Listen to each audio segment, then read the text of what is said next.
Welcome to Real Estate Coaching Radio, starring award-winning real estate coaches and #1 international best-selling authors, Tim and Julie Harris. This is the #1 daily radio show for realtors looking for a no BS, authentic, real-time coaching experience.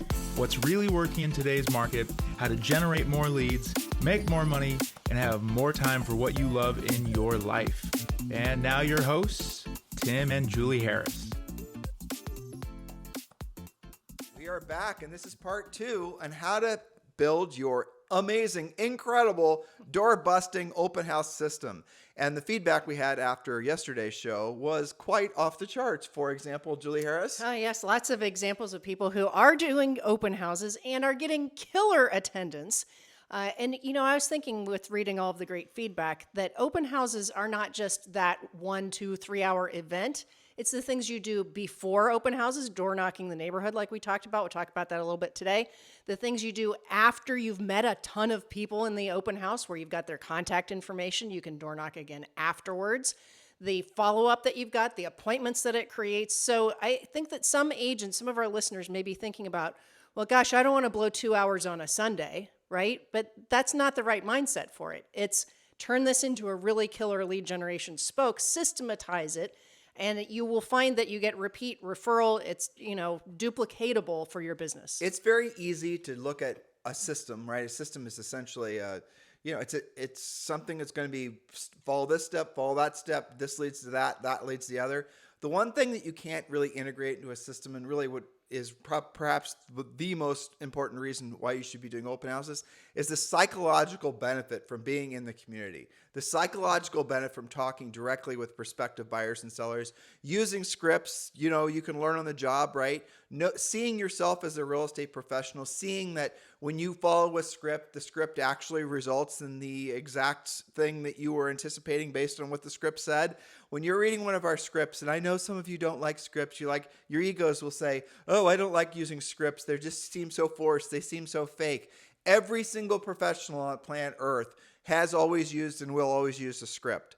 Every single person that you admire, because they just seem to be such naturals, all they're doing is basically following a script. The reason that they seem like they're naturals is because they've said what they're saying so many times.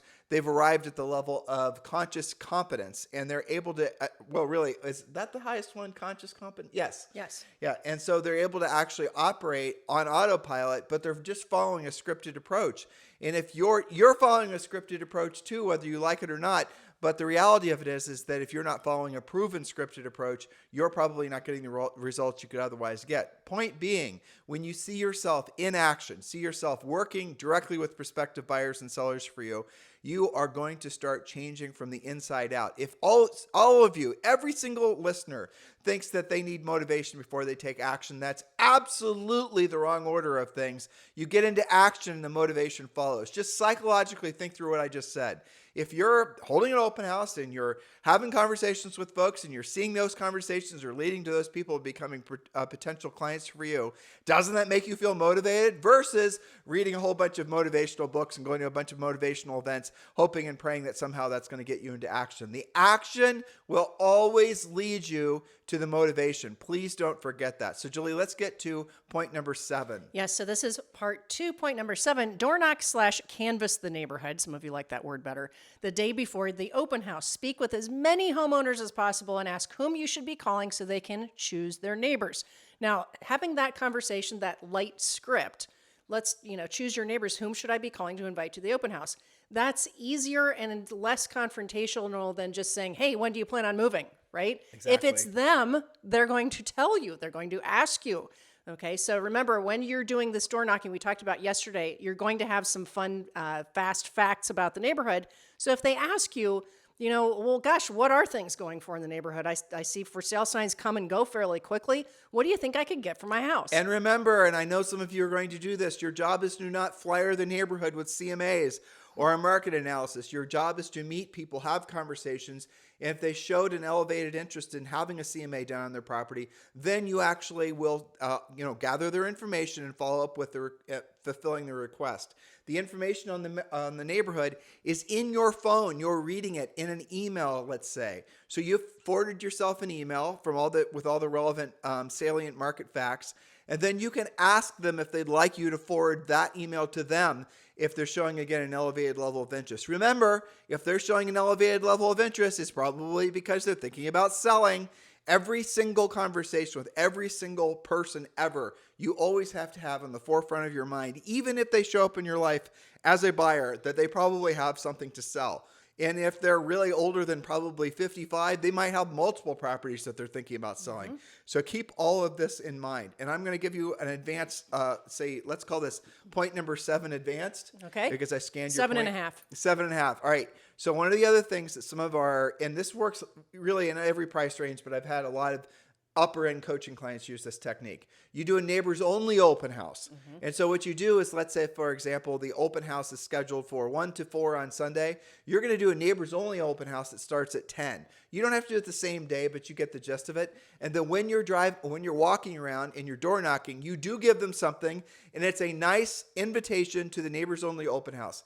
Again, where are we gearing all this towards? You becoming somebody that the neighbors recognize as, you becoming an agent that the neighbors recognize as someone who's going to actually work at a higher level to get the house sold. Do you think any other agent has ever knocked on their door prior to an open house? Well, first of all, when is the last time most of these folks have seen open houses? Like never.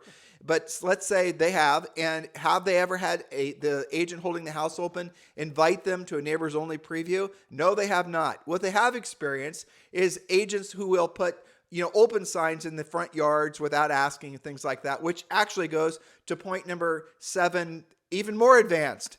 Always ask for permission before you put an open house sign or any kind of directional in someone's yard, even if it's on the city side. Some of you guys get these really jerky attitudes about arguing with owners, and I see this in some of these Facebook groups. It's just so boring. I realize that the property from the sidewalk to the street, and assuming there's sidewalks, assuming there's streets too, I suppose, right. is not technically the owner's property. I understand that. Ask for permission anyway.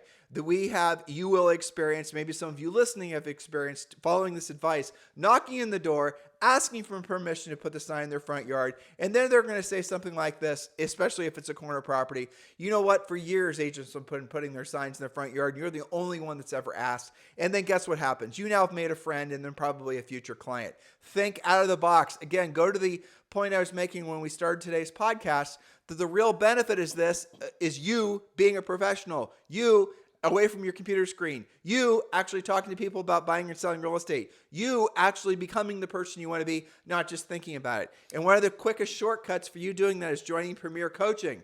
So text the word Premier, P-R-E-M-I-E-R, to 47372. Text the word Premier to 47372. And when you do, you can join Premier Coaching for free. Premier Coaching is our comprehensive, complete coaching system designed for this market, coached by agents who've actually sold at a high level, but also coached agents at a high level in markets just like this. All of our coaches have been in the business for at least 20 years. They've seen the markets cycles go up and down. All of them have sold real estate coached agents in different price points. We are built for this. So please do text the word Premier to 47372. Text the word Premier to 47372. Or you can just go directly to members.timandjulieharris.com. Members.timandjulieharris.com. Take action on this now. This will give you a massive jump start for the new year. Text the word Premier to 47372, or just go to members.timandjulieharris.com. Remember, when texting, message and data rates may apply. Oh, and by the way, yes, that includes a daily semi-private coaching call, live coaching call with your Harris certified coach for free. So text the word Premier to 47372, or just go to members.timandjulieharris.com. Julie, point number 8. Point number 8, and some of you don't know what this is, so we'll explain it after I present this. Have rate sheets in your open house showing 3 different ways to purchase the home. Now, many of you got away from that or have never heard of it because for so long we were at 30-year fixed for 3% or whatever the going low rate was. So you're going to show different down payments, different scenarios, which is best for your prospect. Your favorite lender can supply these fact sheets. Usually they will create them and print them for you as long as you give them enough, 3 or 4 day notice before you're open. So a rate sheet is just what it sounds like. It usually will show the standard issue 30-year fixed. Sometimes it'll do an adjustable rate. Sometimes it'll be like a 723 loan. Again, some of these terms you guys don't know about, but your lenders can educate you on that. Point being is that different borrowers have different goals. Maybe somebody has really killer credit but a smaller down payment, and they do like a 5% down first-time buyer deal, something like that. Some of your listings may or may not qualify for FHA and VA. You can include that as well. So ask your lender, send your lender a copy of the MLS and ask them to create some different scenarios for how the home can be purchased. And also keep this in mind. Again, we're entering into a market where people are going to be more sensitive to payment because of the fact that they're worried about interest rates.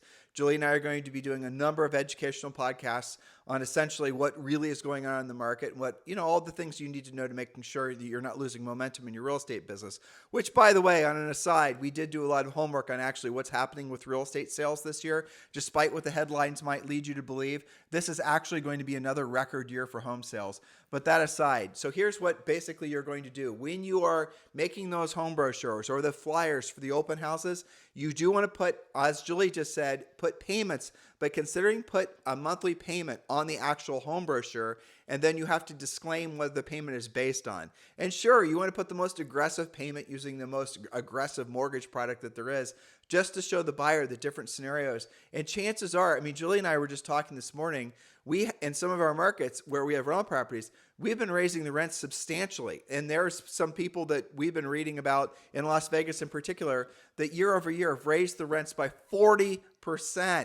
40%.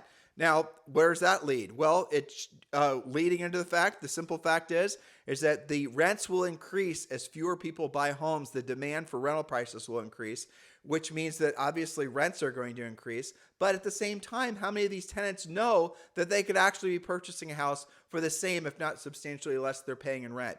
They don't know. Don't assume that they're exploring all these different options. Don't assume that they have a smart, caring, competent real estate professional in their lives to educate them on the different options. That's your job. That's how you make people clients for life. Point number 9, Julie Harris. Yes, point number 9, be sensitive to what you are discussing about the seller's situation.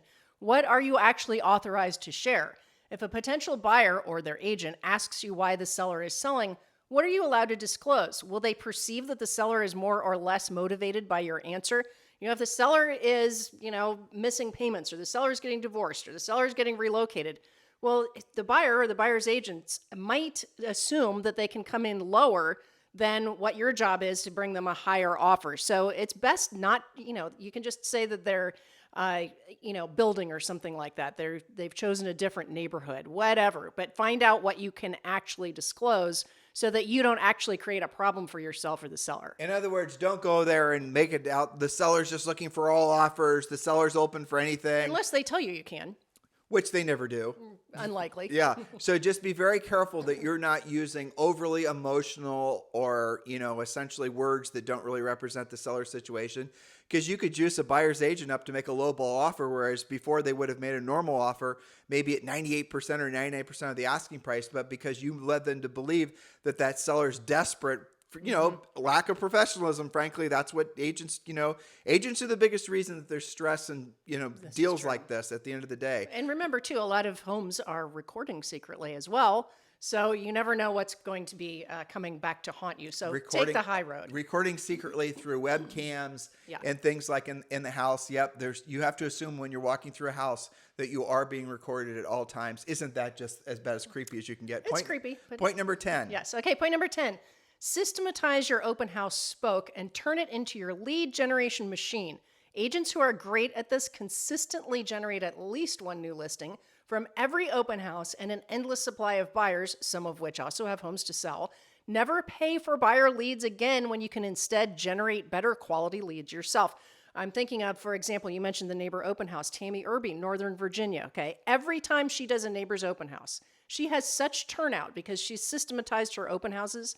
She has a tent in the front yard so that they don't get sun or rain on them as they wait in line to go to her open house. It's awesome. Almost always, she gets 1 or 2 listings within a week of doing a neighbor's open. Well, you should have Tammy Irby. I'm sure she's just using one of those pop tent deals. Yep. You should have her actually have her name printed on the pop tent because then it's like a massive temporary billboard. She has a little sign out front. Her husband actually basically works the Line? line and has an iPad sign in so that she knows who's coming before they even come in the door. It's really awesome. But guys, these leads don't cost anything. And I'm sure the husband has in the questionnaire, will you be selling your current home before you move up to the next home? And again, this all goes back to having a scripted professional approach. In our buyer pre-qualification script, I believe the third or the fourth question is, oh, by the way, which home in the neighborhood will you be selling? In other words, when a buyer shows up in your life, a lot of you guys go through this very unbelievably unprofessional, honestly, it's a little bit distasteful approach. You try to fake friend them. You want to talk about everything possible, what they had for lunch, what kind of dog they have, all the rest of it. And then what you're trying to do is fake friend them. They know you're fake friending them. And what you're doing is you're just trying to have them feel emotionally bonded to you so they'll actually work with you. What they don't want is that. What people are not accustomed to is having to work that hard to get information. And so they're going to expect you to be professional and ask direct questions. Use our scripts. They will make it so you'll save mountains of time. And people will often tell you that they chose to work with you because of the fact that you are more professional. You won't necessarily know what more professional means, and they might even say it a different way. They might say, like, we just like the fact that you were more direct, or we like the fact that you didn't waste time, or we like the fact ultimately that you sold our house or helped us buy a house. The reason is because you are using an overall system that, as obviously pertains to today's and yesterday's podcast, it'll be the open house system, but overarching is our premier coaching system, and that's going to always keep you on the train tracks no matter what's going on. You're going to have occasional emotional flare-ups from people around you. That's called normal. It always happens. But you're always going to be able to lean back into the premier coaching system and know what you're supposed to be doing. And that's really what what coaching is about. It's one thing to give you guys a big, several folders full of contents and scripts and systems. But if you don't know how to really tie that into the emotional response that comes along with the words and what to say and how to say it, then you're not really getting anything. You're just getting a bunch of words on a screen. So I want you guys to keep that in mind. Coaching, at the end of the day, it's an art and science. Julia and I will often say it's, especially in a market like this, it's 50% Dr. Phil, essentially working through people's psychology, starting with your own, and it's 50% of knowing exactly what to say. Doesn't that make sense? It's kind of like bedside manner, if those of you, will be familiar with that, I think. All right, point number 11. Okay, point number 11, take the time to actually really know the subject property. Know all of the usual things, of course, like bedrooms, bathrooms, square feet, but also the ages of the appliances, the roofing, other pertinent items. Pretend you're the potential buyer. What are the schools, the parks, the places of worship? Is there a homeowners association? What are the fees? What does it cover? What's the property tax? If you don't know the answer, don't wing it or guess it. Use one of our scripts. That's a great question. I'm going to write it down. I'll get you the answer by this evening. What's the best phone number to reach you on when I bring you the answer? Now, we're going to give you some little suggestions here. This is something you should be organized. If this is your listing that you're holding open, you should have gathered all this information prior so that when the prospective buyers or home inspectors ask the ages of this and the other things, you already have the answer. Because if you don't have the answer, they're all going to assume that everything's about to basically give up the ghost and, stop working, or the roof's going to stop leaking or start leaking. So make sure you have all that information ahead of time. But you can go and look, for example, if the seller doesn't know how old things are. And generally speaking, there's production dates on everything. And on a furnace, that's where it gets a little tricky. So you got to look to see what the last service date was, and then look to see on that same sticker. Normally, the service guys will write down all their previous services. So go back to see what the first one is, and probably the first one was within 6 months of when it was installed. Things like that. I know some of this stuff is a little droll, but you're selling real estate. And a lot of times, if you're, as crazy as this is to sound, as this might be to sound for some of you, this is how it really is.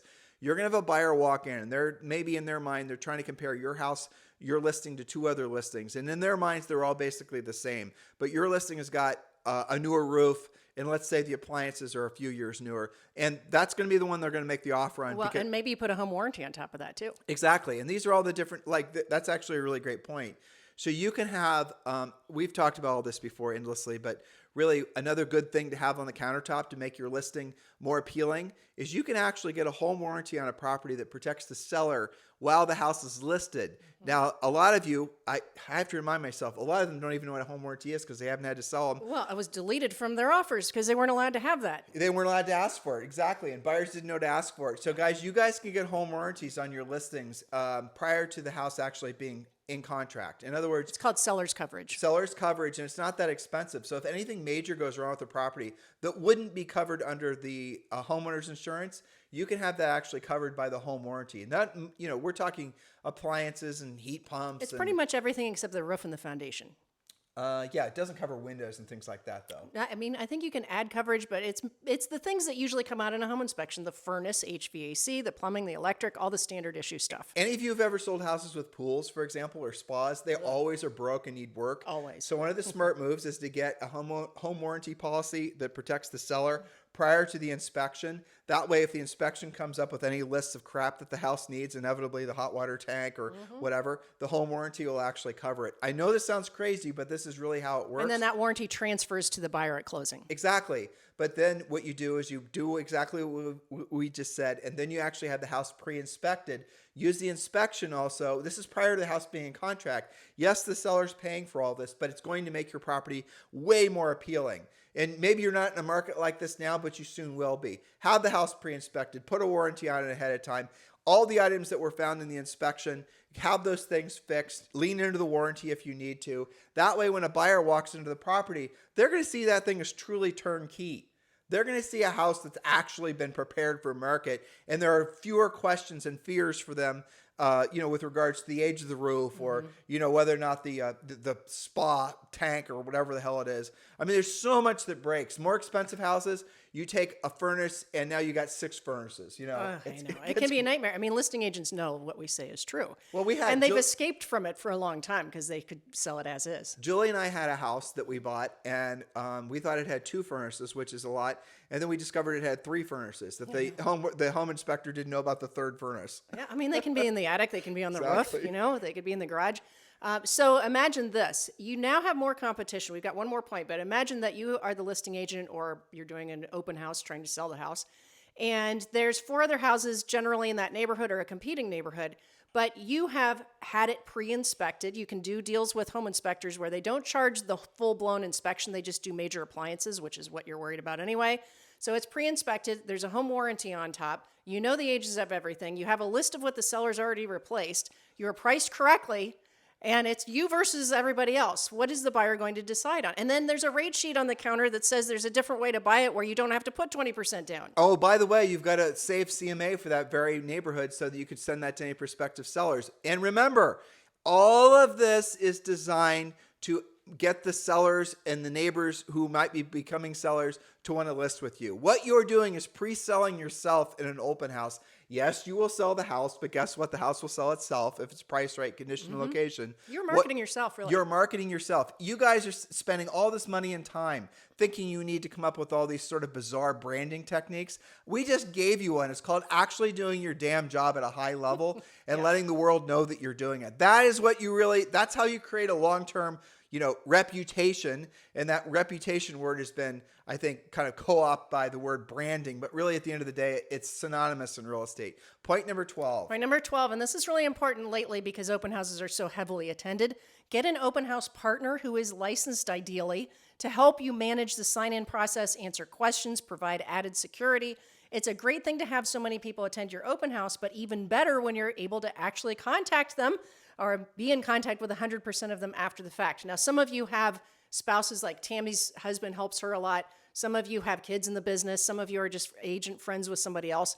But the point is that don't be the single agent with 20 people walking through the house and you get stuck just talking to one person and it's going well, so you don't want to stop talking to them. You want to have somebody helping you. Well, so to that point, in the Premier Coaching Program, when you're following the complete, because this is just really a light overview of our open house system, it's going to give you, the system's going to tell you exactly every single thing Julie just said. For example, do not follow the buyers around. For example, make sure that the sellers have frankly cleared out all their prescription drugs from the medicine cabinet prior to the open house. You don't want to put yourself in a situation where the seller, assuming the house is occupied, ideally not occupied, though in some cases, frankly, having a nicely decorated house makes an enormous difference, especially in the upper end. But at the end of the day, we do have complete checklists. And a lot of it is geared towards making it so that you're safe and secure, but also, frankly, so that you can have the most impact on the most people. And I mentioned this yesterday, and I know this is a very, if you're an agent who holds open houses and you're sitting in your computer, in front of your computer, and you're talking on your phone and you're just letting people go in and out, don't even bother doing the open house. You're just wasting your time. Seriously, your job is to basically be the person that's at the front door, greeting, meeting every single person, using a sign-in book. You can have a sign up that says that something to the effect that the seller requests that all guests sign in, and you can be standing essentially next to the sign-in book, next to the sign that says that, and you'll be shocked how many people sign in. And you will oftentimes, and this is one of the things we suggest, your sign-in book, take it from open house to open house to open house, because then what you're going to have is this big sign-in book that's had a whole bunch of people previously sign in, which will put some social pressure for more people to sign in. If someone comes in and no one signed in, they're not going to sign in. If someone comes in and they see 20 people have signed in, they're going to sign in. It's weird, but true. It is true. It's the same thing like the tip jar at Starbucks. If there's no money in it, nobody puts money in it. Yep. If there's money in it, people put money in it. The more money, this is crazy but true, the more money that's stuffed into a tip jar, the more people actually stuff the tip jar. Anybody who's ever worked at a place where there's a tip jar knows what I'm saying is true. And Julie and I have read different psychological research on this. And the reason is it's so silly is because people want to, if they see a whole bunch of, it's peer pressure basically. It's social pressure. Everyone else has obviously left some sort of tip. I should leave some sort of tip too. Well, I actually, this is very strange and nerdy, but I did listen to a podcast about tipping. Hold on. Julie confessing that she's very strange and nerdy. Raise your hand if you're surprised. I know. Well, I had to warn them. It was a short little podcast about tipping practices, and they were talking about how, and I think COVID encouraged some of this. When you go and you check out and there's the screen, you stick your credit card in and then there's the screen, and then the barista or whoever turns the screen around so you choose your tip level.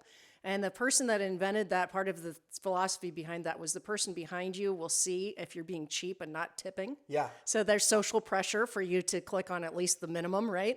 So anyway, that's an aside. But the point is that there is kind of a herd mentality. And if you have a big sign-in book and everybody's signed in and the names aren't things like Mickey Mouse, it's all signed. I used to put my sister's name and address to show them it's okay to use a real address and a real phone number. We did, and we do suggest that you seed your open house list just so people can feel that social pressure. It's normal. Yeah, it's normal. And absolutely positively save that from, one open house to the next. It really does build momentum. And it gives you a follow-up book too.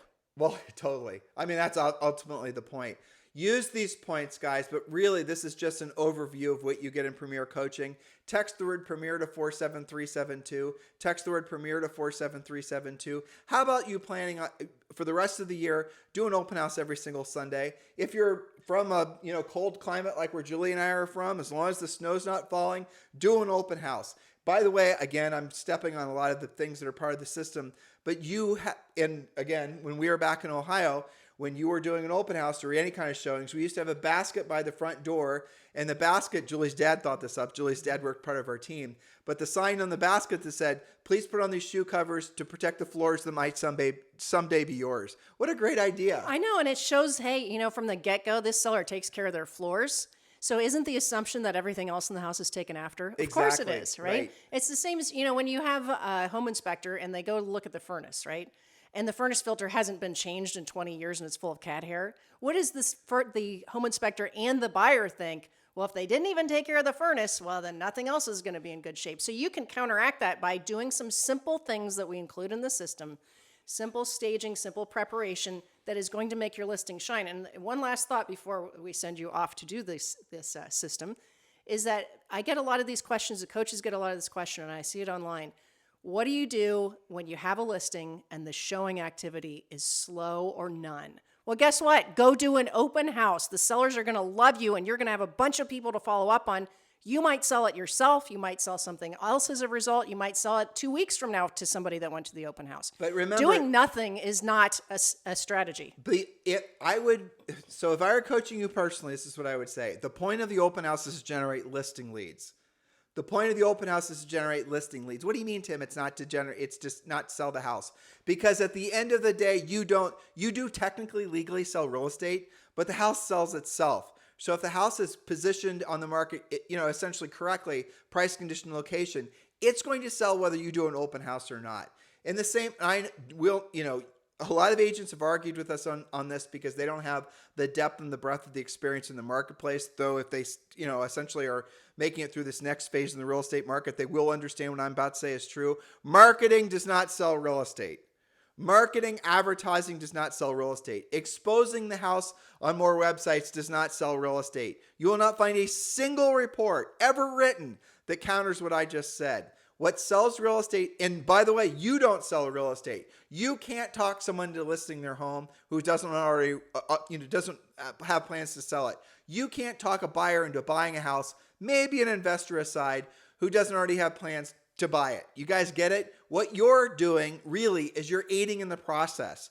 And that's also something psychological for a lot of you, because a lot of you think you have to learn these coercive techniques to get people to do something they don't want to do. That's not what really a great salesperson does. What a really great salesperson does, a great salesperson is going to make it easier for a person to actually do what they already want to do. And you're supposed to be removing the pressure. You're supposed to be making the process easier. That's the reason real estate is a people helping business. You are technically a salesperson, but any salesperson, they're not really selling anything. Can anybody sell something to you that you wouldn't have otherwise wanted to buy? You can't motivate the unmotivated. Exactly. And so just keep these things in mind. And at the end of the day, when you're doing an open house, what you're really doing is interviewing, right? The neighbors are interviewing you to decide whether or not you're going to be their listing agent. Maybe they don't even know that they have to sell their house in a year. Maybe they're about to get the next day a notice that they are getting relocated, or they're in the military and they have to, you guys get the point? Those are life changes that will always make it so there's always sales velocity in real estate. You are going to be the agent that they're going to call upon because they saw you in action. They don't see you as every other agent. They see you as somebody who's actually working to get the property sold. And those of you who have really big unchecked egos, who are telling yourselves, if you make all this extra effort and you're doing open houses and you're working this hard, that somehow people are going to see you as desperate, you're not going to be successful in this or anything else. Because the reality of it is that people will be attracted to you because they see you're making the effort. So if you're convincing yourself not to make the effort because your ego is telling you it's going to make you look bad, making effort, you got to really work on that, because that doesn't make sense. No, and balance this with what you can make happen, where you do meet all of the neighbors, you have great conversations, you get people's contact information, you follow up, you door knock them, you make these relationships. And maybe, and the nice byproduct is, of course, your seller is going to see you in action, actually doing something, because that's one of the only tangible things they get, right? Yep. And let's say that a week from now, they go to their homeowners association and they said, I met your agent and they were great. So Julie just said something. They don't see what you're doing. They don't know what you're doing. Many of you don't do anything when you take a listing because you've been spoiled by this past haven't had market. to. When they see you doing an open house and they see you actually working to get the house sold, now they're feeling a hell of a lot more comfortable and confident sending you a referral. And I'll give you this as well. You're going to run into situations where the seller is going to ask you, or usually about the same time you're asking him for a price adjustment, why haven't you sold the house or shown the house more? And that is a really gut-wrenching question to get. That's the reason you have to prepare for that question ahead of time. One of the scripts we teach you in Premier Coaching is, Mr. Seller, I might not always be the agent showing the house, but I'm the reason it's getting shown. And then you got to go back and explain to them, following essentially our entire listing system, what you actually do to get properties sold. But if you're not doing open houses and you're not showing them that you're making the effort, not only will you not get the price adjustment, but they will fire you. And I don't care how big of an ego or how more important, how everything you think of yourself, they will fire you. They will hire somebody else. They will hire the new agent who they saw hustling, who invited them to a neighbor's. Exactly. That's you don't want a seller to be able to say, well, you haven't even done an open for me. Well, but ultimately, this is the reason that changing markets create enormous opportunity. Yes. And this is the reason that they can be huge boosters to careers, also destroyers of careers. So if you've been successful for a long period of time and you think that somehow you've transcended beyond actually having to do real work, now you have an army of minions and you have everything digitized and everything's, basically lead flow and funnels and all the rest of it, These are the types of markets that destroy businesses that are predicated on not offering this level of service. You guys have got to step away from the computers and go out into the marketplaces and let the marketplace know why they should continue to do business with you or do business with you in the first place. And in doing so, how does that make you feel? Right? Incredible. It makes you feel powerful. And your skills are increasing as you do this with every single conversation you have, every door you knock, every open house you do, every lead follow-up you do. Your skills and your scripts are getting better and better. They don't get any better when you're just behind your computer screen all the time or doing some stupid video that's never going to work. When you become the famous agent or the go-to agent in your marketplace, and Julie and I experienced this, and people walk in and they see it's, you, the person whose sign they see everywhere. Maybe they've received your mailers or they know you're very successful and they say it's you that's holding the house open. That gives you an incredible lift in their opinion of you, because they may have previously just thought you were just too busy on the golf course and flying around in your private jet and you were just too busy to have any direct contact with the normal people. And now they're face to face with you. So for those of you who think you're just too big for your britches to actually do the real work of real estate, you're actually going to find that not only will this make you feel better, make you feel more connected to the marketplace, but you'll actually attract more people to you because now you're the ultra successful agent who's actually doing the real work. You guys get how all these things compound, especially in a market like this. And this is good for newer agents to get their feet wet and have real conversations. It's great for middle of the road agents to up their game. And it's even better for those agents who already have established a name to get out there and meet people for real, as you just described. And the best thing about the open house system is it costs you virtually nothing. You might have a little bit of money in some bandit signs, some directional signs. Your lender's going to create the net sheets. You're going to be printing off your home brochures anyway. This is not an expensive thing. There is no referral fee. There is no buying of leads. It's just up to you. So it's up to you. Take action. And we are absolutely positively welcoming hundreds of you to Premier Coaching. If you've not yet joined yet, do text the word Premier to 47372 or just go to members.timandjulieharris.com. Remember, when texting, message and data rates may apply. In the meantime, guys, thank you for continuing to make this the number one listened to daily podcast or YouTube channel, right? Depending on how you're actually listening and getting to know us. That's available in North America. And it means the world to us that you have not made us just, obviously supported us over the years, but continue to share this podcast, helping to make this the number one listened to daily podcast. It means an incredible amount to Julie and I. It's the fulfillment of our past, few decades in the real estate industry that so many of you are finding and discovering that this is your dream job. This is your dream industry. You are in the right place at the right time. Now you just have to take the right action. And I love the fact that so many of you are waking up not feeling scared and not feeling isolated, but feeling connected to our community, feeling optimistic about the opportunities that are available only because of a changing market like this. So please do take action. Please do consider becoming a Premier Coaching client. Text the word Premier to 47372 or just go to members.timandjulieharris.com. We'll talk with you on the show tomorrow. This podcast is a part of the C-Suite Radio Network. For more top business podcasts, visit c-suiteradio.com.